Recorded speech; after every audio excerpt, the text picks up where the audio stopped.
સુરતના વેસુમાં happy elegance બિલ્ડિંગમાં સામૂહિક આપઘાતની ઘટના બની. પતિ પત્ની અને બે દીકરીઓએ ઝેરી દવા પીધી. બાલમુકુંદ રૂંગટા પરિવારના 3 સભ્યોના મોત થયા. એક દીકરીનો બચાવ થયો, જેની હાલમાં સારવાર ચાલુ છે. સુસાઇડ નોટમાં વૈભવ રૂંગટા દ્વારા ત્રાસનો ઉલ્લેખ કરવામાં આવ્યો છે. રૂપિયા બાબતે માનસિક અને શારીરિક શોષણ કરવાનો આરોપ લગાવાયો છે. વેસુ પોલીસે સુસાઇડ નોટના આધારે તપાસ શરૂ કરી. બંને દીકરીઓની ઉંમર આશરે 5 થી 7 વર્ષની આસપાસ છે. એક આખા પરિવારે ઝેરી દવા પી જીવન ટૂંકાવ્યું. સામૂહિક આપઘાતના આ પ્રયાસથી આસપાસના વિસ્તારમાં પણ અરેરાટી વ્યાપી ગઈ છે. પોલીસે હાલ તો સુસાઇડ નોટના આધારે તપાસ શરૂ કરી છે. વેસુ પોલીસે સુસાઇડ નોટના આધારે તપાસ શરૂ કરી. રૂંગટા પરિવારજણે સામૂહિક આપઘાતનો પ્રયાસ કર્યો, જેમાં પતિ પત્ની અને 2 દીકરીઓએ ઝેરી દવા પી લીધી. 3 સભ્યોના મૃત્યુ થયા છે, જ્યારે એક દીકરીનો બચાવ થયો છે. તેની સારવાર હાલ ચાલી રહી છે. એક દીકરી જે હાલમાં સારવાર હેઠળ છે. વધુ જાણકારી આપી રહ્યા છે સંવાદદાતા રાકેશ બ્રહ્મભટ્ટ. રાકેશ, બાલમુકુંદ રૂંગટાના પરિવારે સામૂહિક આપઘાતનો પ્રયાસ કર્યો. એક દીકરી જે અત્યારે ગંભીર સ્થિતિમાં છે, અન્ય 3ના મૃત્યુ થયા છે. જે સુસાઇડ નોટ મળી આવી, ત્રાસ આપવાનો પણ ઉલ્લેખ કરવામાં આવ્યો છે. શું વધુ વિગતો?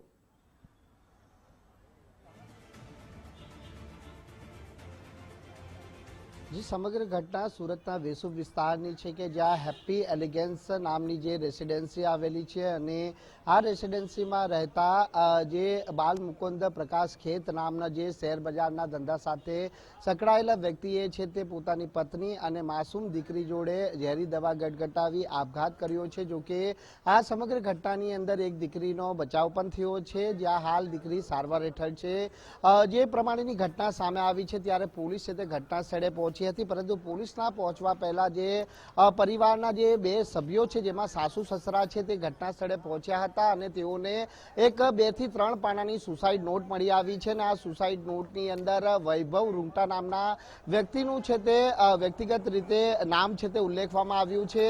વૈભવ રૂંગટા દ્વારા છે તે રૂપિયાની માંગણીને લઈને જે માનસિક ત્રાસ આપવામાં આવતો હતો અને થોડા દિવસ અગાઉ જ તેની જે મોપેડ છે તે મોપેડ પણ છે તે કબજે કરી લેવામાં આવી હતી. આ ઉપરાંત જે બાલમુકુંદ પ્રકાશ ખેતની જે ક્રેડિટ કાર્ડ છે, એ ક્રેડિટ કાર્ડ પણ લેવામાં આવ્યા હતા અને એ ક્રેડિટ કાર્ડ ઉપર ખરીદી પણ કરવામાં આવી હતી. એટલે આ પ્રમાણેના જે ચોંકાવનારા ખુલાસા છે તે સુસાઇડ નોટ ઉપરથી સામે આવ્યા છે અને તેને લઈને પોલીસ તરફથી હાલ હવે તપાસ શરૂ કરવામાં આવી છે. બાલમુકુંદ પ્રકાશ ખેત અને તેની પત્ની પ્રિયંકા અને જે માસૂમ દીકરી છે તેના મોત થયા છે, ત્યારે હાલ વેસુ પોલીસ દ્વારા ત્રણેયના મૃતદેહોને પીએમ અર્થે સુરત નવી સિવિલ હોસ્પિટલ ખાતે ખસેડવામાં આવ્યા છે. જ્યારે અન્ય એક દીકરીની હાલત હાલ હોસ્પિટલના બિછાણે હોવાથી તેની સારવાર ચાલી રહી છે.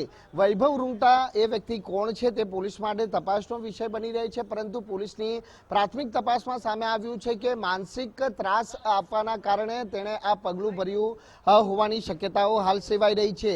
3 પાનાની સુસાઇડ નોટ મળી છે, ત્યારે આ 3 પાનાની સુસાઇડ નોટમાં હજી કેટલા લોકોનું નામ છે તે કહેવું હાલ મુશ્કેલ છે, પરંતુ તમામ જે બાલમુકુંદ પ્રકાશ ખેતના મોબાઈલ સહિતના જે પુરાવા છે તે પણ પોલીસે એકત્ર કર્યા છે અને તમામ પુરાવા એકત્ર કરી તેની ઝીણવટભરી તપાસ હાલ કરવામાં આવી રહી છે. વૈભવ રૂંગટા સિવાય અન્ય વ્યક્તિઓ દ્વારા કોઈ માનસિક ત્રાસ આપવામાં આવતો હતો કે કેમ તેની પણ તપાસની છે તે શરૂઆત કરવામાં આવી છે. એટલે પોલીસ તપાસના અંતે હજી કયા ચોંકાવનારા ખુલાસા બહાર આવે છે તે બાબત મહત્વની બની રહી છે, પરંતુ શેર બજારના વ્યવસાય સાથે સંકળાયેલા બાલમુકુંદ પ્રકાશ ખેતના અંધારિયા પગલાને લઈને સમગ્ર વિસ્તારમાં ભારે ચકચાર મચી ગઈ છે. સૌ લોકો હાલ આ ઘટનાને લઈને છે તે શોકની લાગણીમાં છે તે ફરી વળી છે. ત્યારે હવે જોવાનું એ રહે છે કે પોલીસ કઈ દિશામાં આ મામલે તપાસ કરે છે. જી આભાર આપનો જાણકારી આપવા માટે.